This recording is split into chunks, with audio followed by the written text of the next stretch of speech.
Global super লিগের আজকের ম্যাচটা শুধু পয়েন্ট টেবিলের জন্য নয়, এটা এক সাবেক অধিনায়ককে হারানোর লড়াই। রংপুর রাইডার্স বনাম সাকিব আল হাসানের দুবাই ক্যাপিটালস।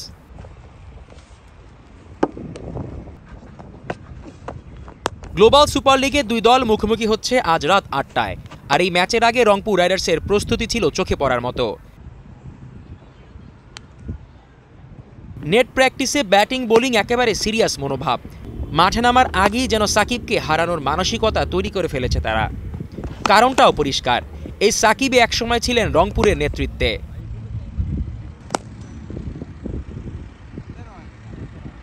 গেল বিপিএলে তার শেষ ফ্র্যাঞ্চাইজি ছিল রংপুর রাইডার্স।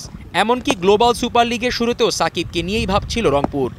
সবকিছু প্রায় ঠিকঠাক ছিল, কিন্তু ৫ই আগস্টের পর রাজনৈতিক পরিস্থিতি বদলে দেয় ছবি। বিরূপ প্রতিক্রিয়ার আশঙ্কায় শেষমেশ সরে দাঁড়ায় রাইডার্স। সাকিব যান দুবাই ক্যাপিটালসে, আর রংপুর এগোয় ভিন্ন পথে।